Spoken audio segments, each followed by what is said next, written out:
Hello and welcome, my dear friend. I want you to notice something you may have never fully put into words. You can tell a lot about a person by how animals act around them. Some of you have already noticed this in your own life, even if you never said it out loud. Chosen ones often realize it in strange, quiet moments. The dog that settles when you walk in. The cat that usually hides, suddenly choosing your lap. The birds that keep singing when you step outside instead of going silent and scattering. For some of you, this shows up most clearly with animals. For others, it's with children, with anxious people, even with those who usually keep their guard up.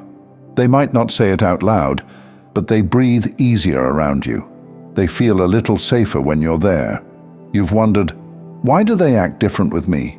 This is not fantasy. This is not superstition. This is what happens when a life quietly starts to agree with the way God designed things to be cared for.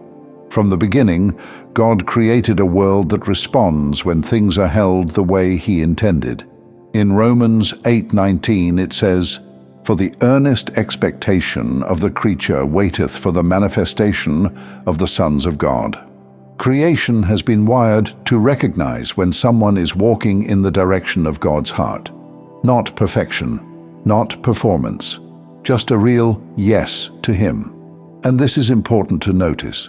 When animals settle around you, it points to something bigger than a cute moment. Before, you might not have been at peace with the way life was unfolding. You didn't feel the way you wished to feel in your own life. And the problem was never simply that you didn't trust God enough or that life was just unfair. Very often, the missing piece was this. You didn't fully trust the person God was shaping you into. You moved through life more carefully than you needed to, second-guessing your steps, doubting your worth. That's not where you are anymore. Day by day, you've been learning to trust yourself more, to believe that God really does move with you. Meanwhile, these creatures who are not distracted by titles, money, or appearance are reading you with perfect honesty. When they choose to relax near you, when they treat your presence as a safe place, it is a quiet confirmation. You are not out of place. You are not off track. You can keep going with more confidence and less doubt. There are people who speak loudly, but everything around them is tense. And there are people who barely raise their voice, yet the whole room seems to exhale when they arrive. Chosen ones live in that second category, often without trying. You don't show up to impress. You just live the way God has been teaching you to live, and creation reacts. Think about this in simple, everyday scenes. A house where there is constant yelling, fear, and chaos. The dog jumps at every noise. The cat scratches, bites, or hides. Even the plants look tired. Now picture a different house.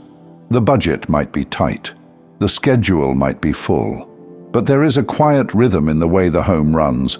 Things are not perfect, but there is respect. There is gratitude. There is care.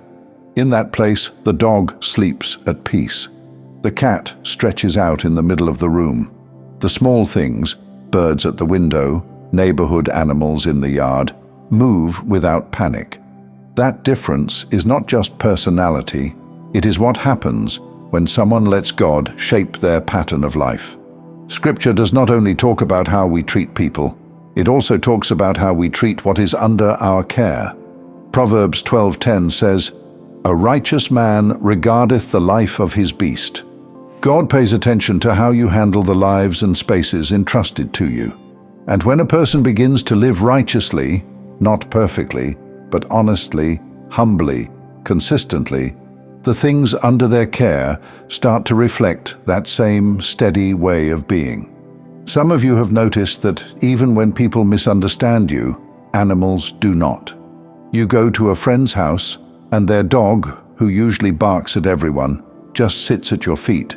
You walk down the street, and the same bird seems to watch you every morning from the same branch.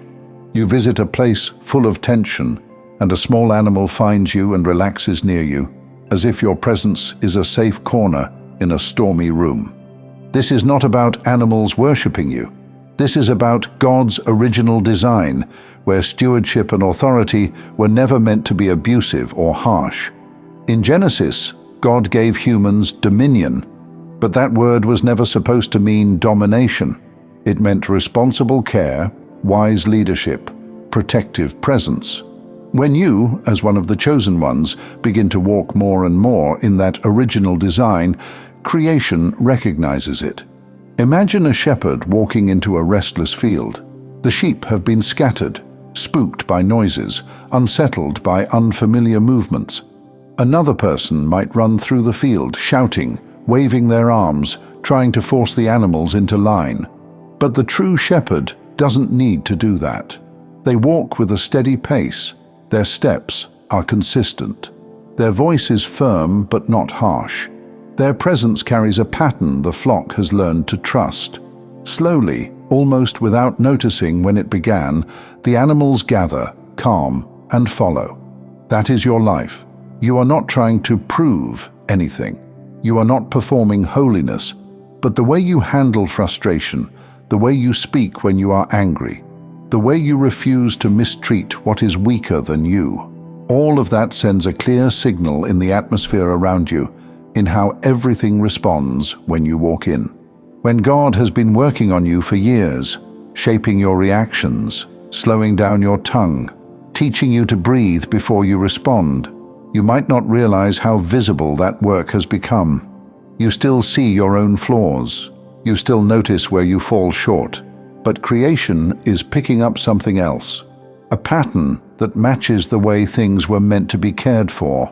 This is why some of you feel more at home in nature than in certain crowds.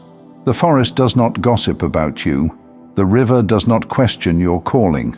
The small living things around you respond to whether you are present with respect and care. And when you are, they answer in their own ways, drawing near instead of fleeing, resting instead of shrinking back.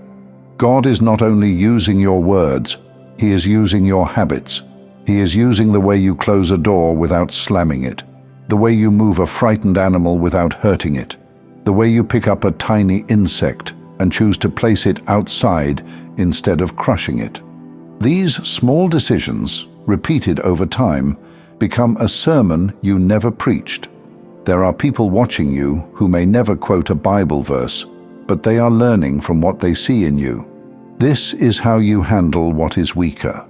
This is how you move through a room without adding more fear. This is how you keep authority without using fear or threats.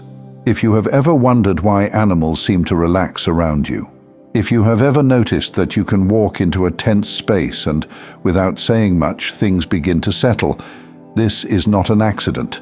It is one of the quiet ways heaven has been confirming who you are.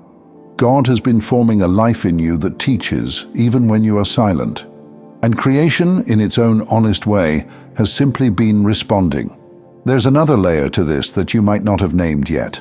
People think being chosen shows up in big dramatic moments, stages, spotlights, huge miracles.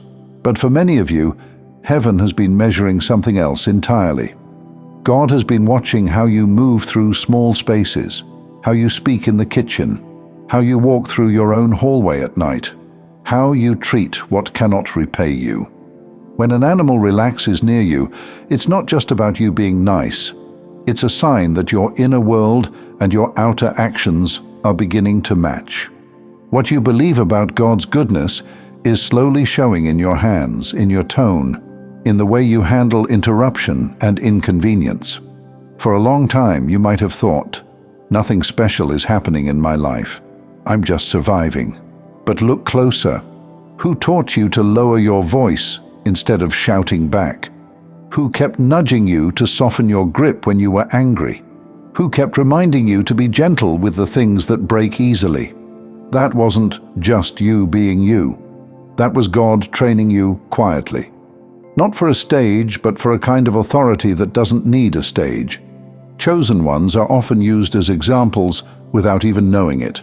Someone watches you coax a frightened animal instead of scaring it into obedience, and something in them shifts.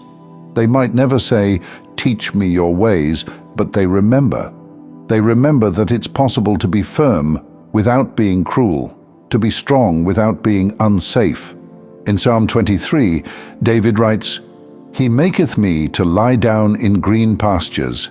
He leadeth me beside the still waters." Notice that God doesn't drag, He leads. He creates conditions where rest becomes possible. That's what your presence has been doing in certain rooms. You don't drag people. You don't scare them into peace. You simply carry a way of being that makes calm more possible than chaos. And the first ones to feel it have often been animals. They don't know your history. They don't know your name, your channel, your plans, or your past mistakes. They only know how they feel when you're near. This is why some of you have always had a soft spot for strays, for wounded animals, for the ones everyone else calls too much or too wild. On some level, you recognized yourself. You knew what it felt like to be mishandled, misunderstood, pushed instead of guided. So you quietly made a decision in your heart. I will not be what hurt me. Heaven took that decision seriously. God began to build a whole life around it. A life where authority looks like shelter. A life where leadership looks like consistency. A life where what's under your care can finally unclench and breathe. So when you notice the dog that once barked now dozing at your feet, when you see the cat that once hissed now choosing your side of the couch, when the usual tension of a place eases a little bit while you're there, take a moment. Not to be proud, but to recognize something in you has become trustworthy. You didn't rush this. You didn't script this. You simply kept saying yes to God in the quiet places, and now even the smallest lives around you are testifying about it. This is who you are now, a living pattern, a quiet answer, a safe presence that creation itself has started to recognize. Thank you so much for taking this journey with me. If you found value in this message, please like the video and share it with others who might benefit. Don't forget to subscribe and continue your amazing journey by watching one of the videos showing on your screen that resonates with you the most. See you there.